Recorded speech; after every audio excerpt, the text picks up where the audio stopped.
Welcome to the Tactical Dent Tech Podcast. You are now part of a small underground movement of dent technicians from all over the world. We are on a mission to change our industry with innovation, intelligence, and skill. But because we don't rely on an insurance company to steer customers our way, we need to do things different. We need to do things smarter. We do that through a network of technicians that we call the Tactical Tech Movement.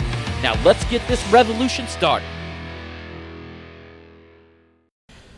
Hey everybody, this is John Hiley here with the Tactical Dent Tech Podcast.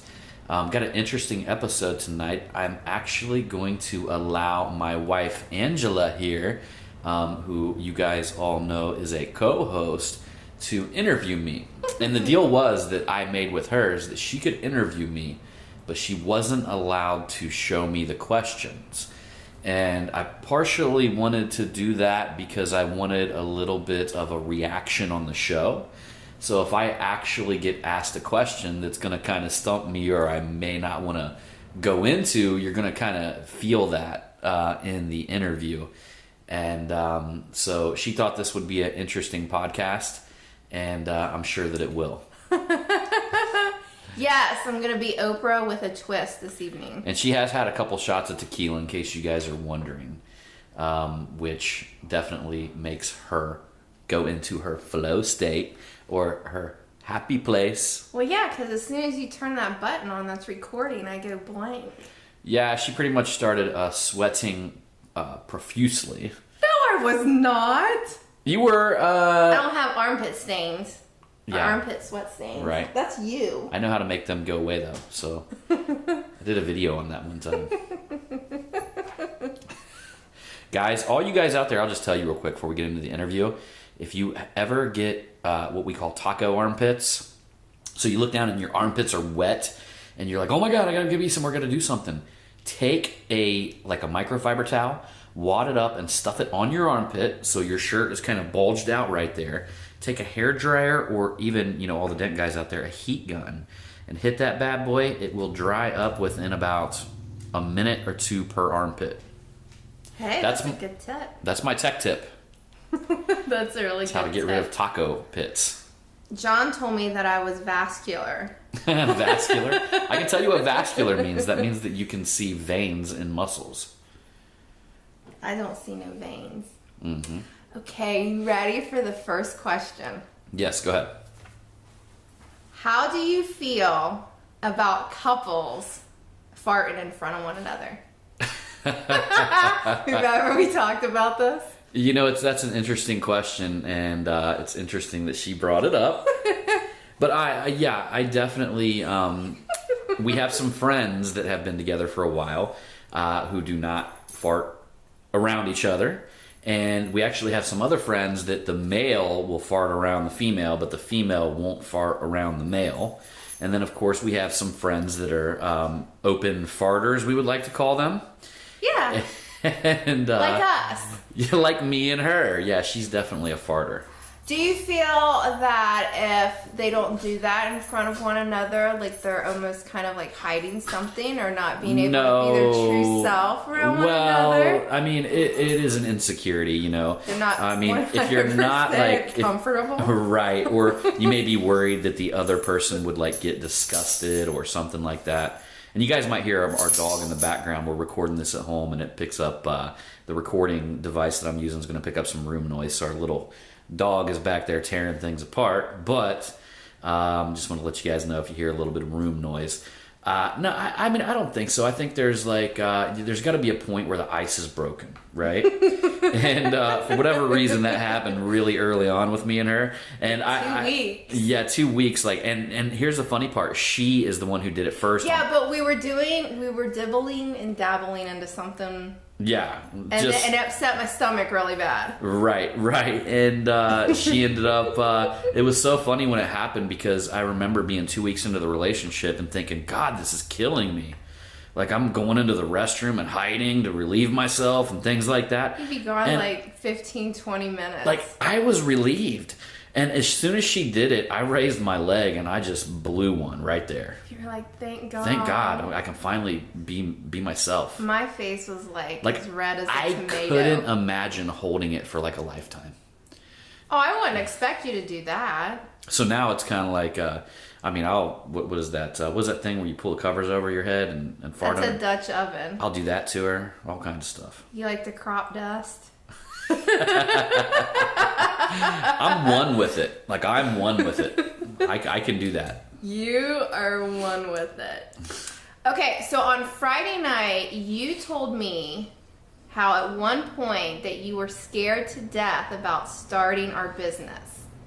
Right. What were some of your fears during that time? Well, usually the fear of starting your own business and when you're going out on your own stems from some what I like to call primal fears. And I would say the biggest primal fear that I had ever had is the fear of poverty. The fear of poverty is that you'll do something to lose all your money and you'll become 100% broke.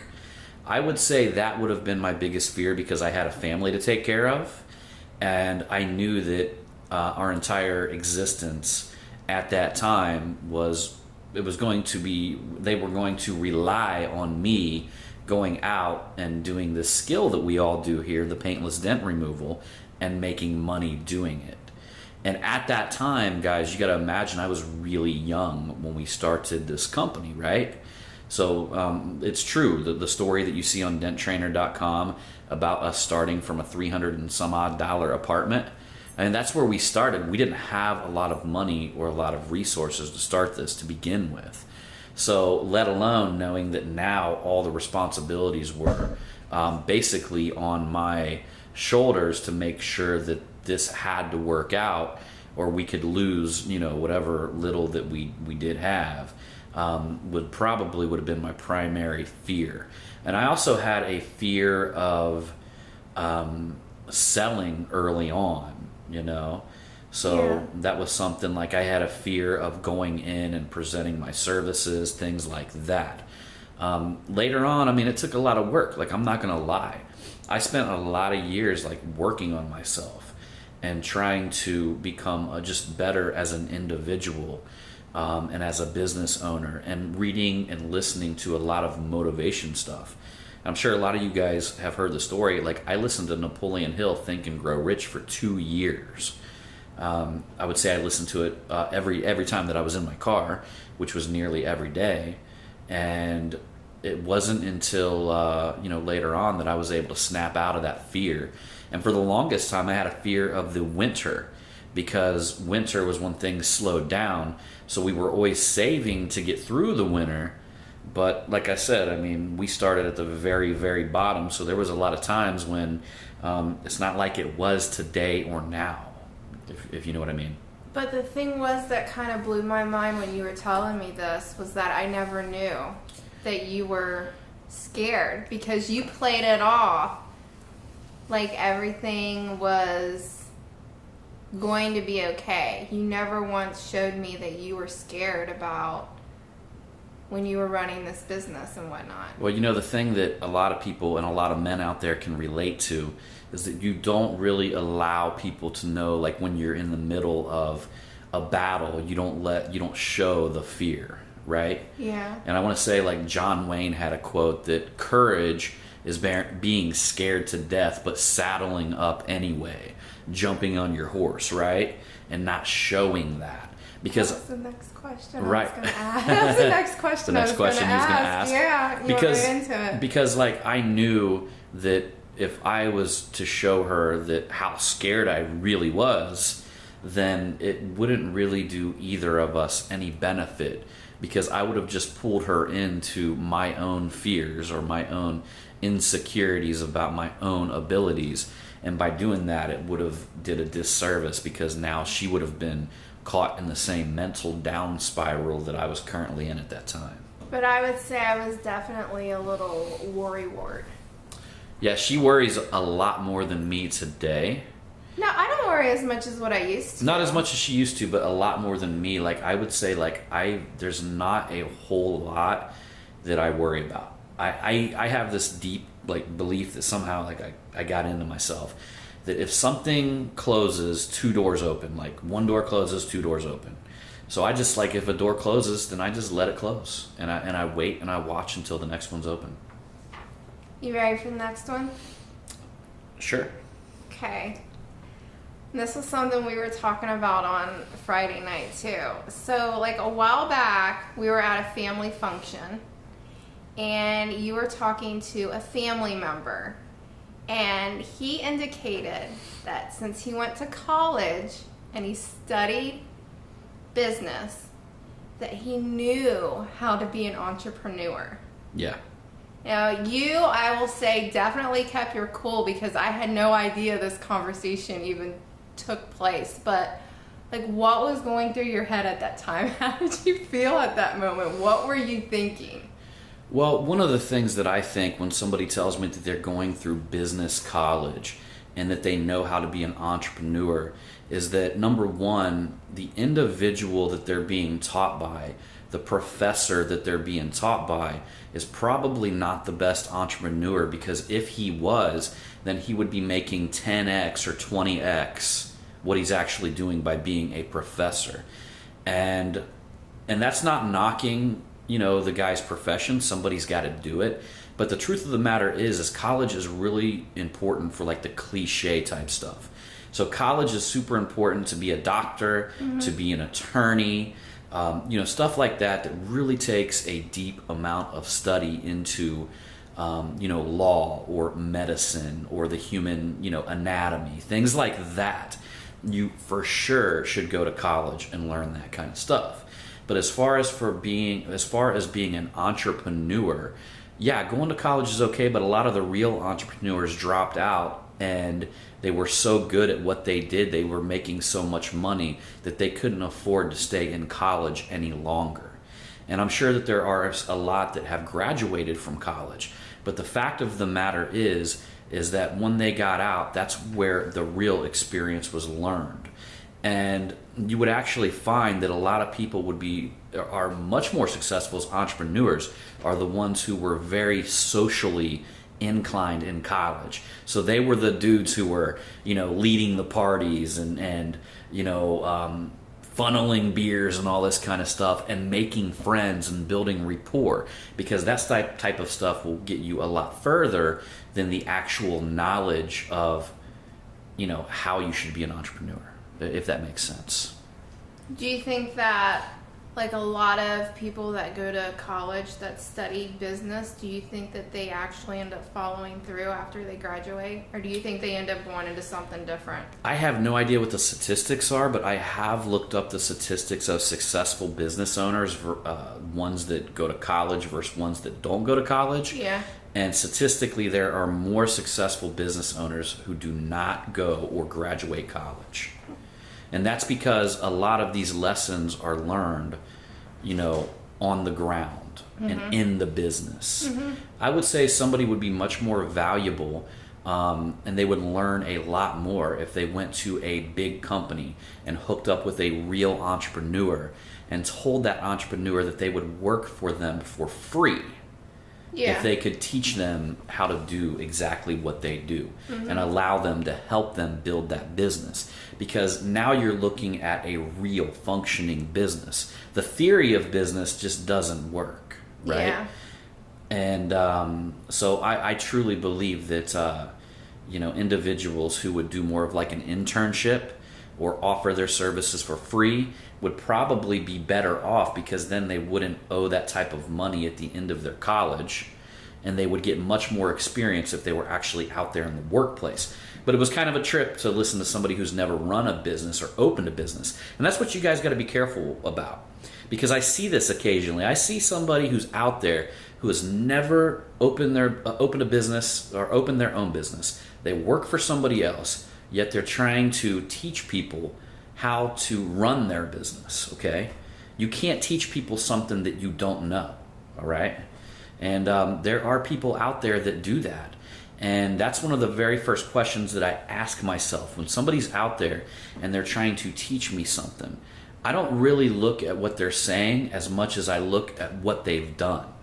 Now, if they have a track record and they've done something amazing, something that I respect, then I listen at a deeper level.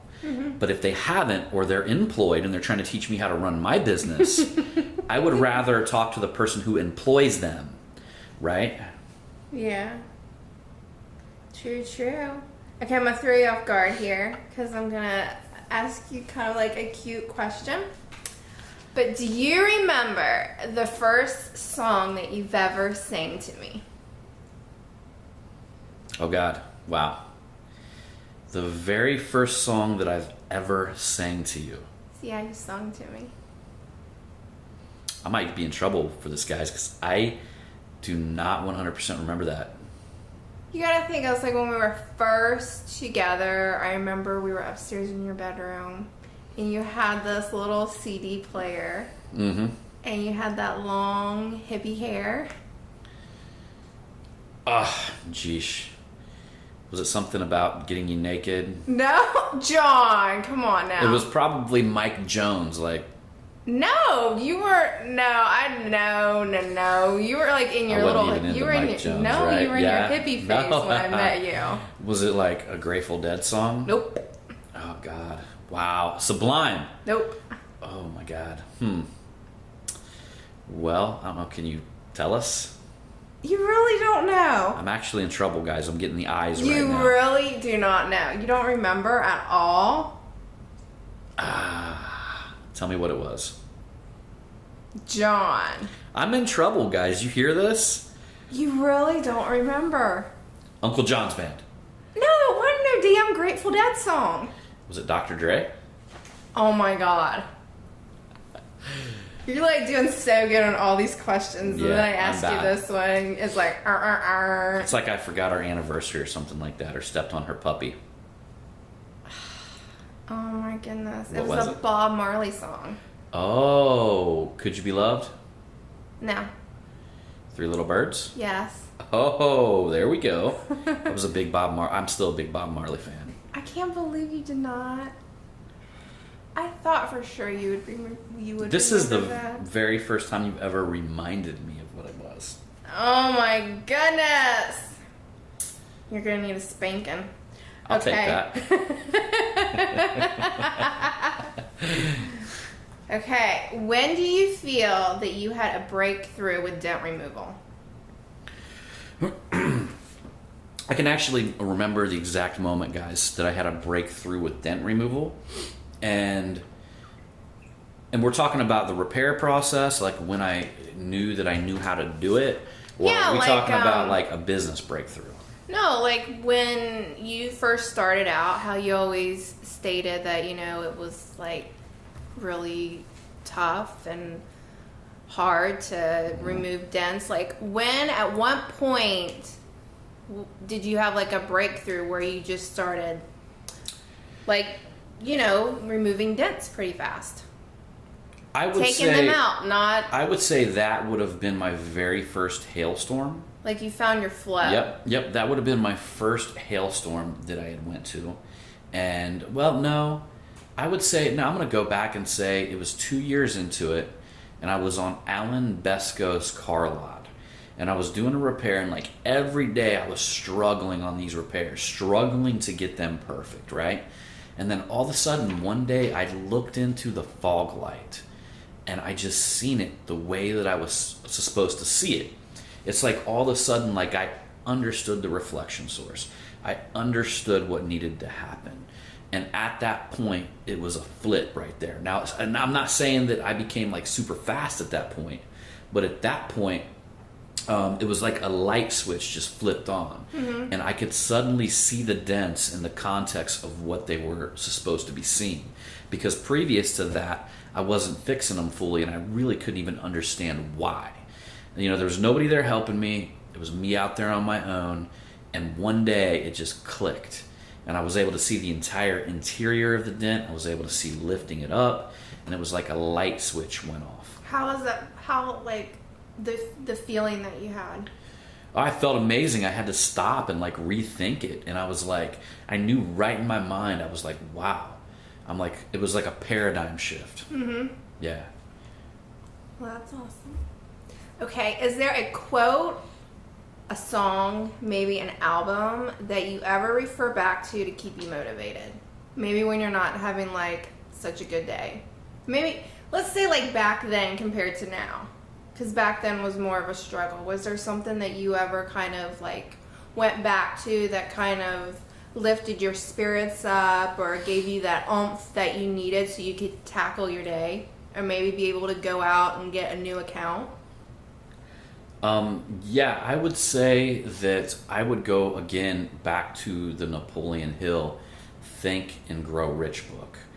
That had many, many quotes in it, but it basically had, it was my motivation source. So that's what I continuously would go back to fuel that. Now, Stephen Covey, also, he had a book that I read, one of the first motivational books. It's the Seven Habits of Highly Effective People. And that also was something that I would refer back to, to move me forward or get me motivated. What about a song? As far as a song goes, I would say... maybe like then or even now, or like an album that you really enjoy listening to. Right now, in all honesty, like what I'm feeling at this moment is a lot of Mac 10. Like I'm listening to like some rap, and a lot of the music on there gets me motivated. It gets me pumped up. He done some collaboration with like Nate Dogg, and he's done some really good collaborations with Ice Cube. And for whatever reason, right now at this moment, like rap music is what is motivating me. Specifically, Mac 10. If you guys want to check out his albums, he's got like the top 13 greatest hits or something like that. You can get it on like iTunes or whatever. And what type of feelings do you have like flowing on inside of you? I basically have a feeling that's like a mixture of like going out and trying to take over the world while I'm like snagging people up by their necks and choking them. I'm just going to be honest, it's a little bit... aggressive. Sometimes you want a little aggression mixed with, motivation. And I like that sometimes. Okay, so you've always had people that would tell you that you would never amount to anything, or that your ideas were never good enough. Like, what kept you going? What made you never give in? It was them people. It was showing them.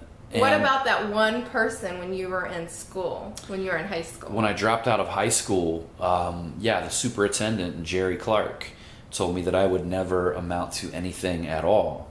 And that was definitely a motivation factor.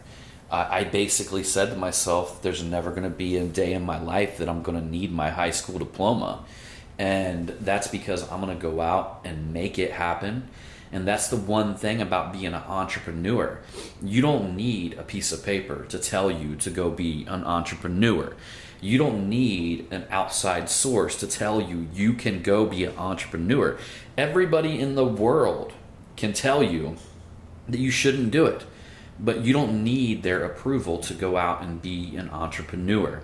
So I've always basically, my main motivation was to take the people that didn't believe in me and take the people who said that I wasn't going to amount to nothing and flip them on their heads. Mm-hmm.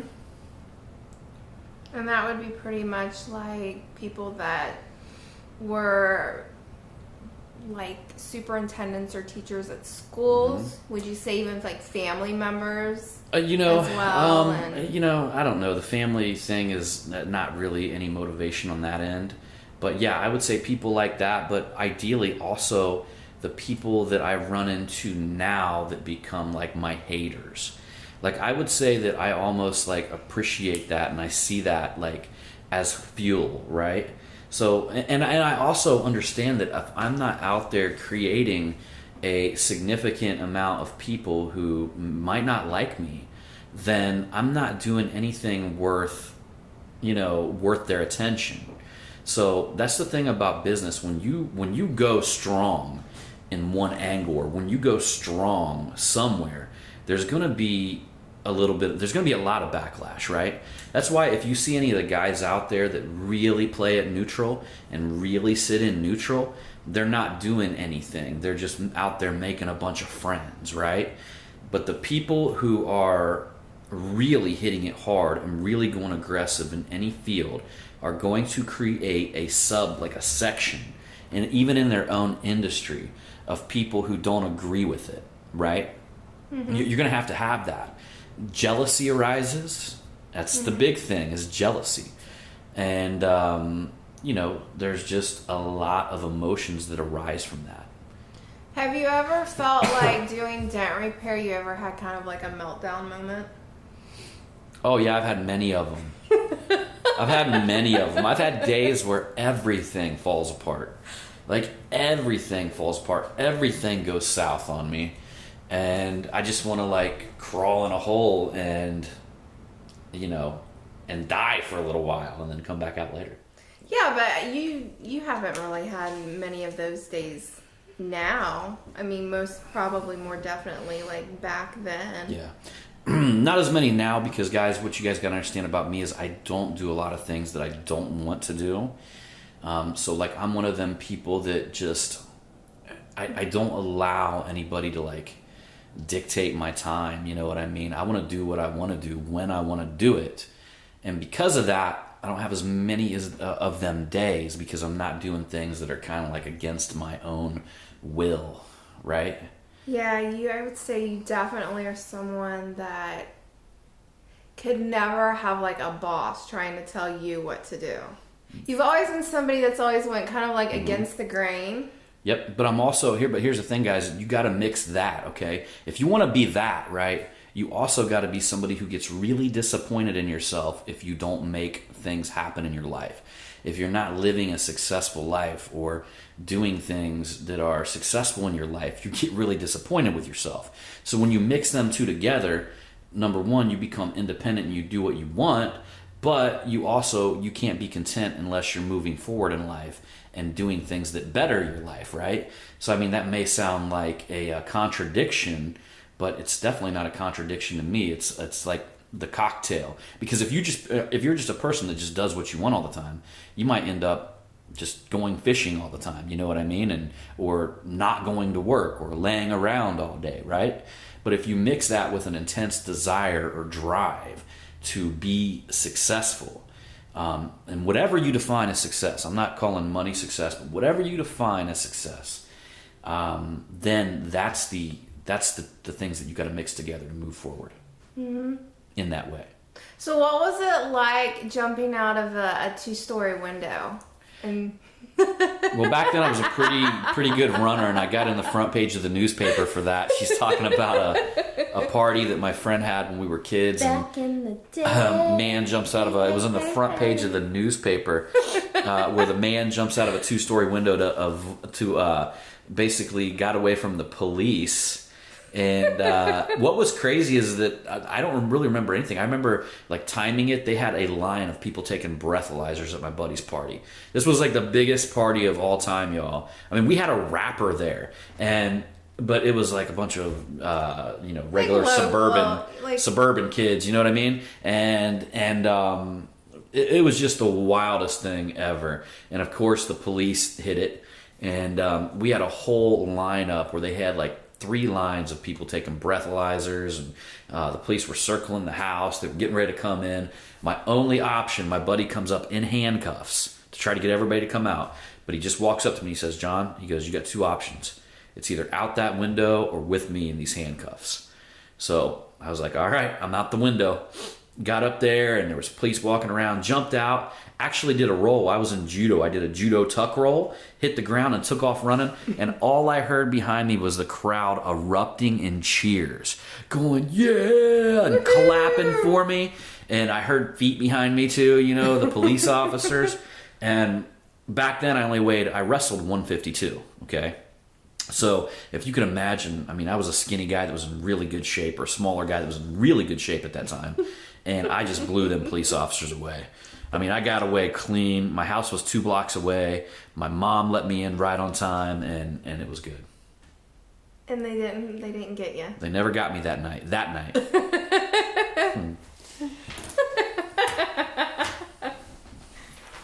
Have you ever wanted to be a pretty boy? I would say that it's a pretty boy. Oh my God. To be honest with you, like when I was younger, I would say I could have been classified at some times in my life as a pretty boy. No. I mean, maybe. I was in really good shape, and I mean. With your little mustache. when I had the little mustache. Yeah, I mean, I could have a little bit. And yeah, I would say I would have done whatever it took to attract the females to me, to be honest with you. I mean, that's really, at that age, that's all that's on your mind. It was all that was on my mind. So if it would have taken but you never to thought be about maybe it was like better to be a little rough around the edges? Well, you know what? You know, in all honesty, it's got to be a mixture of that. I mean, you definitely want to be a masculine dude, but there's also, here's what you got to think: feminine qualities are everything from perfume to keeping yourself cleaned to well groomed. That is all feminine quality. Okay. But you weren't like that when I met you, though. I was a little rough around the edges. Like she said, I was like a dirty hippie boy at that time. Yeah, and I like it's so weird. Yeah, we started out like that, and then I liked it a lot. Yeah, they said like when you're young, if you're young and liberal, you don't have a heart, and if you're older and you're not conservative, then you don't have a brain. Wouldn't it be like if you're young and liberal, then you would have a heart or something of that? Being more like passionate. Right. Well, okay. I might have butchered that. So if you're young and you're liberal, and you're not liberal, then you don't have a heart. Okay, so if you're young and you're not liberal, then you don't have a heart. And if you're older and you're not conservative, then you don't have a brain. Yeah. So there we go. We just pissed off all the liberal people.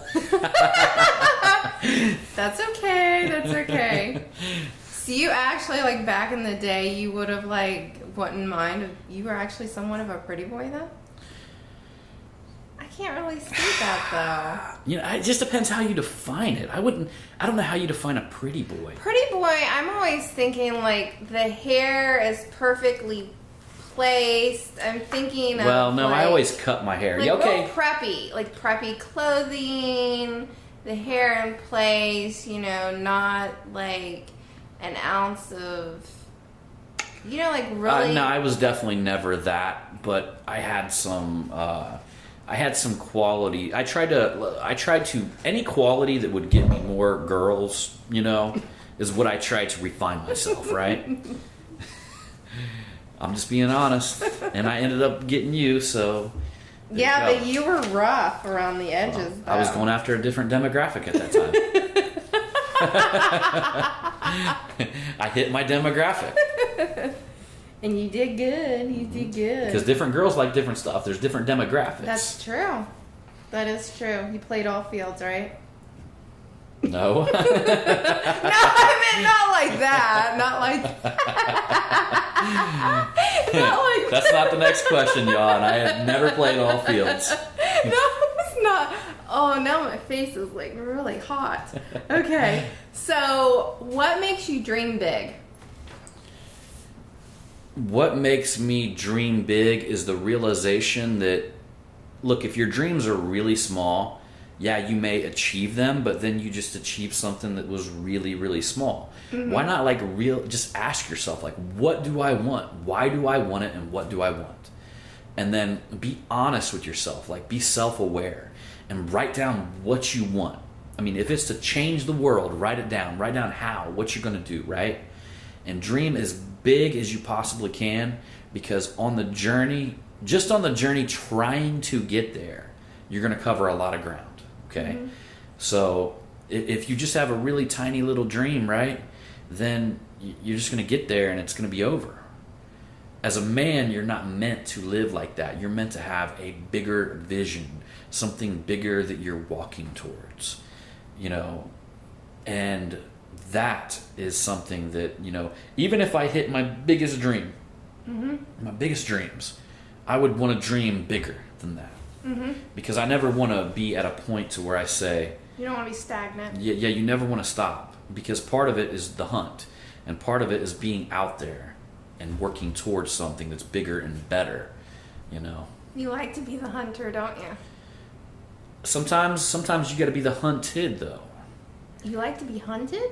Well, sometimes you got to put yourself in a position to be hunted rather than the hunter. Oh. Actually, it's better to be hunted. So if you can put yourself in a position to be hunted, then it's much better. That would be me. Yeah, hunting me. I want to be hunted. Right? You're the hunter. Okay, last question. and this is a good one. What do you get out of one-on-one training? What do I get out of training Yeah, like people what's one-on-one? your what's your return on it? And I'm not talking about like them paying you, like for not the money part. Right. So ideally, my return on it, well, to begin with, it was to learn how to articulate things in a way other people could understand it. Okay, Mm-hmm. I knew that was the most important thing to do, and to do that, you have to understand your trade at a deeper level. So throughout the years, by me training and teaching people, I care so much about them understanding the true principles of it that I had to dig deep into myself to figure out the true principles of it, the depth of it. Okay, so in return, when you become a teacher like that, if you really care, all right, so we know that there's teachers out there. You guys think of your high school teachers, something. I mean, they don't care. Some of them do, but most of them don't. They're clocking in, they're clocking out. Who cares, right? But if you're somebody who is doing like what we're doing, real specialty, one-on-one training, reputation is on the line all the time, then you're going to want to be the absolute best. And when I deliver a product, I actually learn that product at a much deeper level by learning how to articulate it and teach people on how to understand it. And one of the biggest things that I have learned while doing the training is to teach people in a way where anybody could understand it. To take these ingrained principles and to teach them in a way that kind of correlates with everyday life and everyday things. So when I teach about reading a dent, I talk about reading a dent like a map, okay? And I've also found that cluttering your education with a bunch of jargon and ridiculous terminology just serves to confuse the person that you're trying to train. So in that regard, I've actually learned how to, what I call anchoring principles to real life things, to where they actually remember it and they can begin applying it. So a lot of my training is really deep principle based. But also, how do you feel when you get like feedback from them on how they are like succeeding and they're doing amazing out there? Well, I mean, so here's the thing. You definitely get a much better feeling when you know that you've changed somebody's life. Yeah. All right, so if I fix a dent in somebody's car, you kind of get like a woohoo, you fixed my dent, oh, I'm happy, whatever, you saved my baby, and then you just kind of move on, right? Yeah. But when you take somebody like, for instance, Steve Camperson, or I could just go on and on. I don't want to I'll just use Steve as an example because I'll forget somebody. But Steve as an example is somebody who, his whole life has been changed and transformed. Yeah. And above and beyond that, Steve also transformed his life in a way of all the motivational things that I teach and that I study and things like that. So I incorporate that into my training program because I know that that's what it's going to take for longevity, okay? Like they are going to have to stay motivated and understand the underlying principles of success, okay? And to do that, I had to become successful because again, like I was talking about earlier, like why would somebody want to learn from me if I wasn't successful or if I wasn't one of the most expensive trainers that are out there, okay? Why would they want to come and learn from me if I don't even have the self-respect to charge more than the next guy, right? And I know that kind of sounds crazy, but I want people when they invest in themselves to invest in themselves in a way where they know what they've done. They know that they made an investment, right? And I also want people to respect my time, and for me to put everything I have in it, there's got to be a compensation level there that meets each other. Yeah. And in that regard, just the biggest thing that I've ever learned is that, number one, anybody who I've ever worked with for free, like pro bono, never worked out. Yeah. They had nothing to lose. They didn't put anything on the line, right? So it's actually doing them a disservice, okay, to do something like that. Guys like Steve and many, many more that I've worked with out there, have taken whatever investment they made with me, and I would say, 50x'd it, not just 10x'd it, like 50x'd it in a year. I mean, on and on and on. I see these people that have taken a small investment and went through like real strong principle-based training, and then transformed their life. And then another key to my success with them is staying in touch and becoming friends with them in a long-term situation. So being there for the long haul. And guys, at first that was a little bit scary. It was like, wow, I'm going to be, after a while, there's going to be so many of them that, how am I going to keep up with the communication? But what you find is some of them get so good because of that approach. They don't need your advice as often, but they still contact you to say, hey man, what's up? And that's really, really cool, so you build these relationships, right? And I will tell you that these relationships that I built, they pay off with dividends, because when you really take care of people and you care about them and you help build them up, in return, they return the favor later on. So every time I sell a tool, I just see my students buying them first. I mean, it's kind of wild. And anytime we come out with like a big program, like the Mega Media program, I want to say there's like 10 or 11 of my students that are going to show up out there. And that's huge. I mean, for a pretty, costly program. And the ones that couldn't show, that didn't show, they're showing major interest. And they just couldn't show up because of whatever reason, Well, yeah. So building rapport and staying connected with your people and your students and stuff like that, it serves to benefit them and it serves to benefit you as well. So it's a good situation. That was the last question that I had. Okay. But I think that we need to start letting people know about the Dents for Kids. Right. The whole charity thing, and how we want a whole bunch of people to come up and have a good old time. So we're going to have the Dents for Kids at my shop. When are we going to have that? The first weekend in December. Yeah. So the first weekend of December, and I think, are we just going to have it on Saturday? No, we're going to have it Friday and Saturday. Okay, so we're going to have that on Friday and Saturday, and we're opening our doors to dent technicians around the country.